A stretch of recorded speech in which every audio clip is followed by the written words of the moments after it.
3-4 مہینے بعد ڈالنے اس طرح فلیک آئے گا تھا. چلے اس کو پھر ان کو آن بورڈ لے کے اس کی بیوی کا ویسے بھی سرجری ہوئی ہے تو میں کو تھوڑا سا ریسٹ کر کے ایک کام سر کل مجھے مریم صاحبہ نے واٹس ایپ کیا تھا, ہمارا تھوڑا سا چیٹ ہوا تھا, وہ بالکل نہیں کرنے کا سر, بہت فلیک آیا. کیا یہ جو ان کے داماد ہے نا سر راہیل, یہ کوئی وہ مجھے دیا کیا ان کا کیس دیا, آپ اس کو دیکھ لیں ڈاکٹر صاحب. بات سنیں نا اس کا طریقہ ہے, مجھے رات بات کی تھی. He's her son-in-law and very dear to her and rightly so.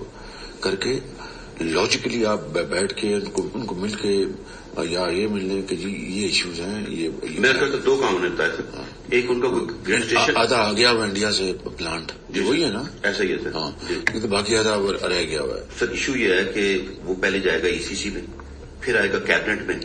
اب پرائم منسٹر کی عزیز فارمر پرائم منسٹر کی ڈائریکٹ فیملی کا انڈیا سے مشینری آنا آپٹکس کے لیے تو بڑا سر, آپٹکس نہیں, یہ بالکل گلے پڑ جائے گی بات. بالکل میں مانتا ہوں. تو اس کو آپ پہلے بتا دیں, پھر میں اسے خود بات کر لوں گا بڑے اچھے طریقے سے. جی ٹھیک ہے.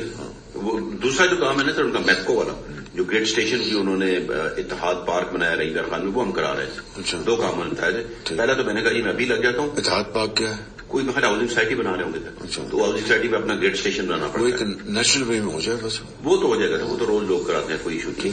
لیکن یہ جو ہے نا سر انڈیا سے مشینری لانے میں بڑا فلیک آئے گا. جی جی. اور پھر رات ہوتا نا سر چپکے سے آ جاتی, ECC میں لے جانا, وہاں ڈسکس ہونا اس نام سے, پھر کیبنٹ میں ڈسکس ہونا. اس کو آپ بات کریں, پھر میں جب لندن سے اب ٹرکی سے آؤں گا میں خود بلا کے سمجھا دوں گا. میری رائے تو یہ ہے سر کہ مناسب وقت پہ ہم ڈار صاحب کی ڈیوٹی لگائیں, وہ کر لیتے ہیں سر.